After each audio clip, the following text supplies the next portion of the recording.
a 1 tablespoon measuring spoon. I'm using 2 of them because I have wet ingredients and dry ingredients. And then I have a half tablespoon for also wet ingredients. A bowl, baby oil, lemon juice, cornstarch, and regular white glue. Start with 5 tablespoons of cornstarch. And if you're wondering, this is a strip of wax paper. I have this on my table just as a protection, and also because it gives me a little bit of a non-stick area to lay my tools on when I'm not using them. You will get cornstarch all over, but it cleans up very easily.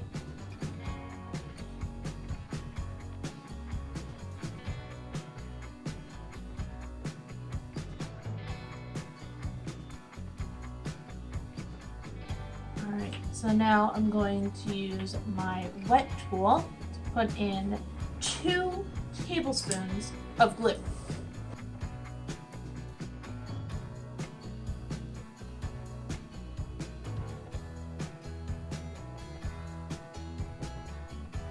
So now I'm putting in a half a tablespoon of the baby oil.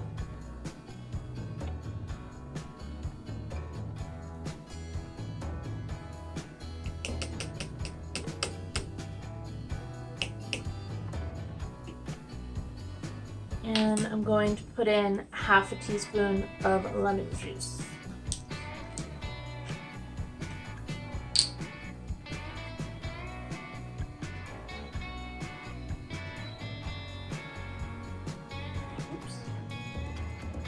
Now, you may have seen that little over squirt with the lemon juice.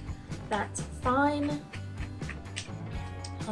These measurements are not necessarily needing to be overly precise like in baking. Alright, so this is one of the cheapest plastic knives you can find, and I'm going to carefully hold it by the blade so that I can stir with the handle.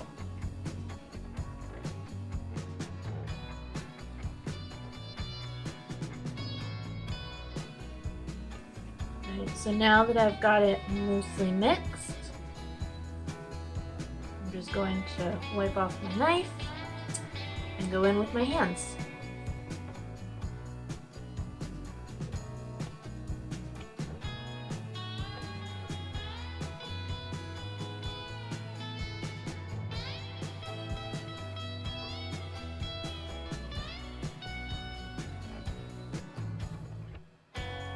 If your clay feels a little dry, add some more oil or some more glue.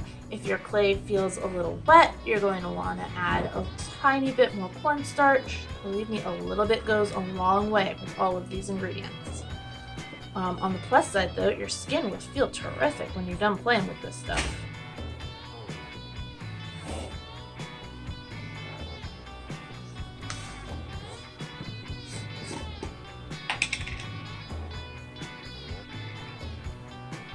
I'm going to sprinkle in just the tiniest bit more cornstarch because it's feeling a little bit gluey, not even the whole of what I scooped.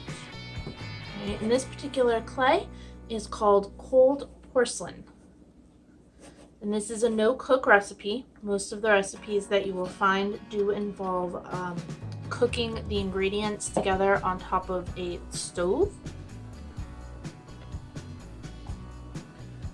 Alright, so I can take the bowl out of the way. So here is my clay, and you can see it's kind of got almost like a taffy consistency. So it's kind of fun to play with. It makes a good stress ball to just squish it between your hands. It's a multi-purpose item.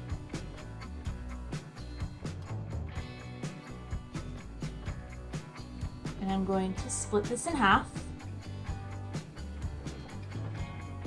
About 2 even pieces. I'm going to take my paint and I am going to add the tiniest drop. Woo. Okay, that is way too much. I have to scrape it off.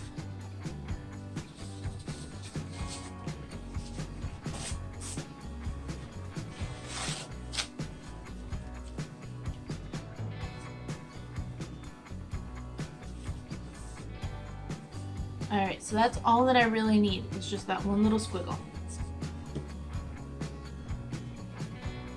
And I'm just going to work it in with my hands. Now, while you work with this, your hands will get dirty. They'll become probably covered with little clay particles. You're definitely going to get paint. But it all comes off very, very easily in soap and water.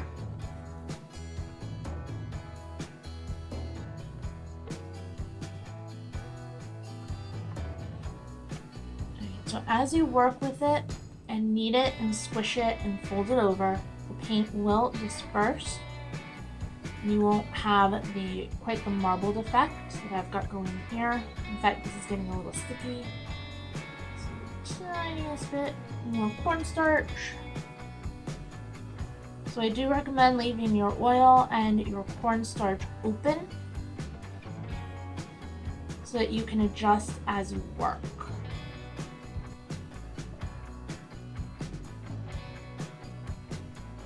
Even if you don't color your clay beforehand, you can still work with it after by using just a brush and some paint.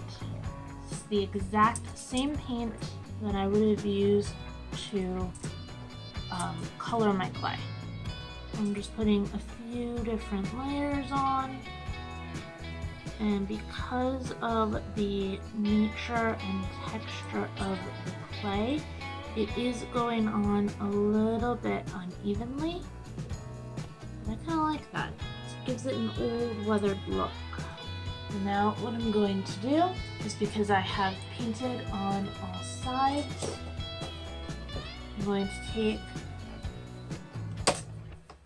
a old box of cornstarch. This one's actually pretty empty, but because it's a paperclip bookmark, I'm very careful, and maybe even should have done this ahead of time. There we go. Now it can dry without one side sticking to anything. While I've got the paint out, I'm also going to add a few touches to my little owl friend.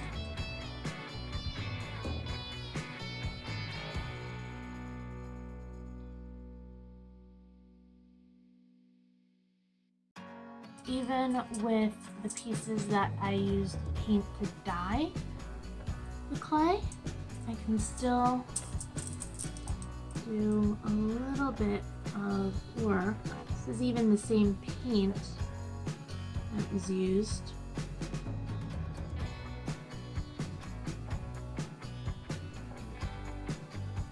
If you store it properly.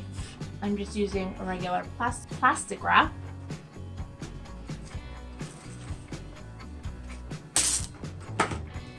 And I'm going to take my white and I'm going to roll it into a tight little bundle and then pull in the sides and pull in the sides and then keep rolling. My light blue that is very, very full of cornstarch. See what I can do about getting a little bit more oil in there.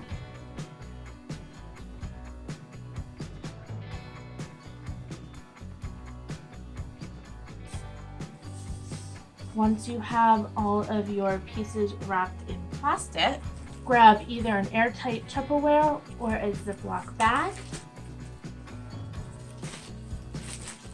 And keeping as much air out as you can. I like to do a little twist once I've pulled off.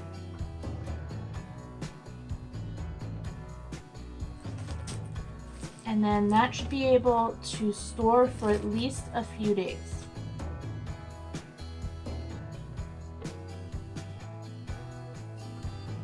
So what I'm going to do is I'm going to take a piece of my blue. So now I'm just spreading out my blue onto, I'm going to take a piece of white. It is getting a little bit of the blue color because I had left over on my hand, but that's okay. It's okay with me. If you want, you can keep washing your hands between colors just in case. Roll a little ball. And now I'm just going to kind of work my fingers around until I have a little rectangular block. Just like that. Put it on the edge of my blue. And then using the same knife that I used to start, I'm going to slice down this way and slice down this way. And just pull away the excess. Cut my front even with my white.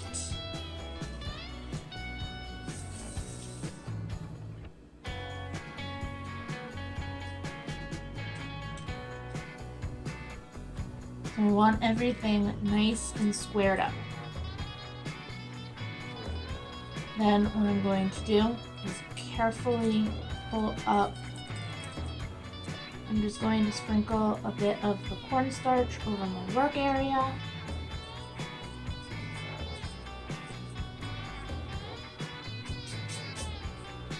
Take a new chunk of glue.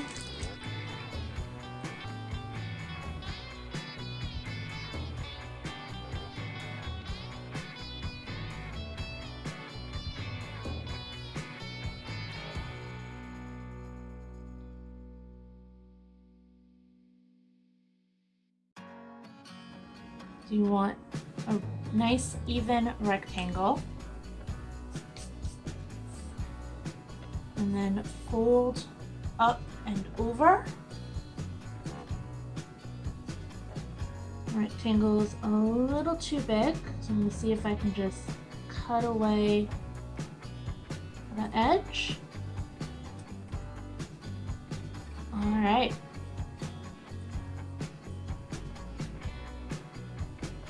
So all of this cornstarch, with any luck, should just come off once we are,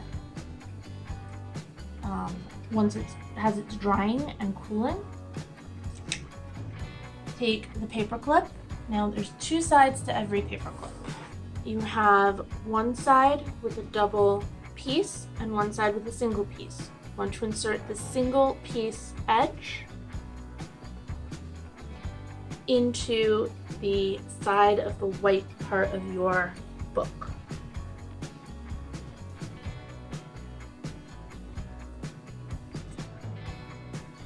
A little bit of poking and prodding to get everything to line up, and using the back edge of the knife, I'm just going to make a little indentation, flip it over, make a little indentation so that we have the spine of the book, and carefully, after squishing it back into shape a little bit, carefully move this over to where it can sit for 2 or so days and dry.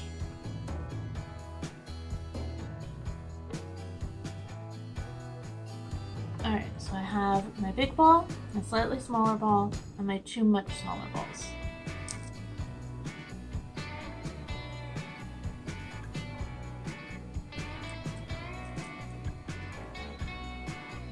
I squish one ball flat, squish the other ball flat, just a little bit above it,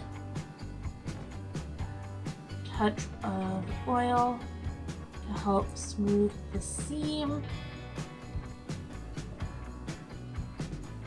So I have a little figure 8 type look. smush one of my little balls into a teardrop, put that on the side. Smush my other little ball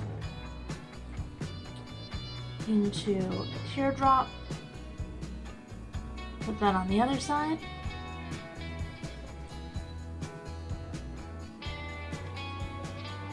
I'm just kind of lightly pressing them in. Now I'm going to take a tiny little ball,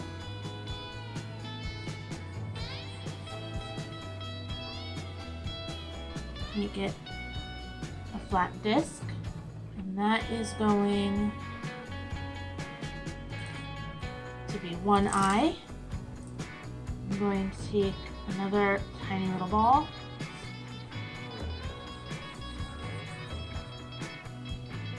turn it into a disc, and that is my other eye.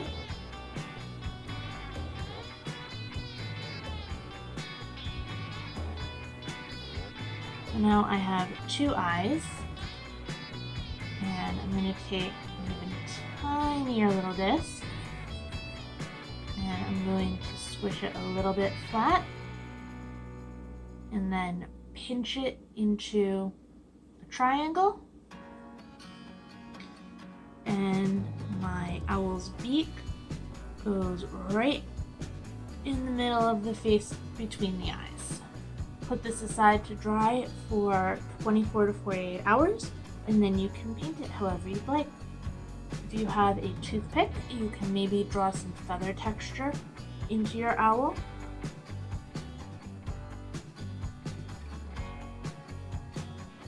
Now, this is the lid to my cornstarch. I'm going to use this as kind of a cookie cutter and a template.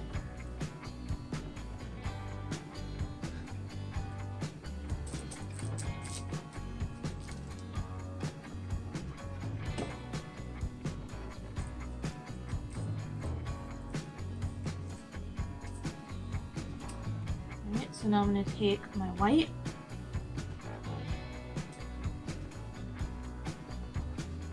alright, so I'm just making a tiny little white ball that I can form into a disc.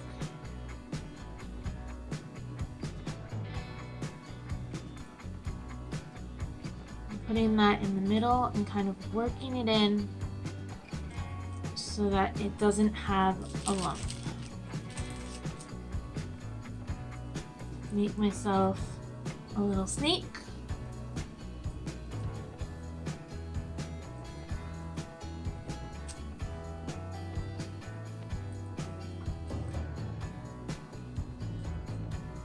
And it's okay that it's breaking off because I'm just going to make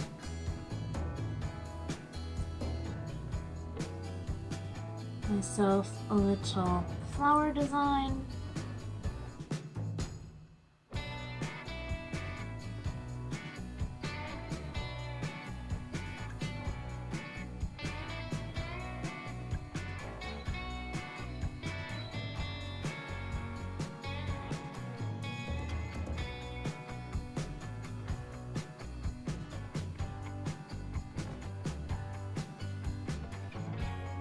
Just make sure that all of your snakes are about the same thickness as you go around. And my favorite saying when I'm doing this kind of thing is flowers are nature, they're organic, and nothing in nature is perfectly symmetrical.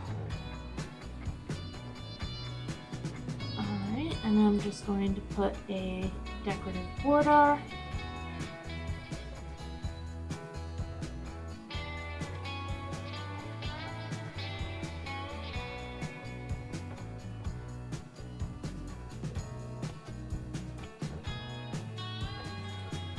Put on a little more oil.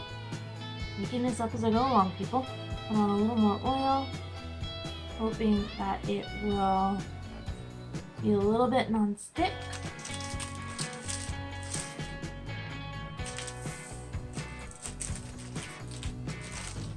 and I'm putting it face down on top of my bowl. So the goal is to allow the edges to droop a little as they dry. So I'm just going to put it on this cup, which is slightly smaller than the bowl. Very carefully peeling back. There we go.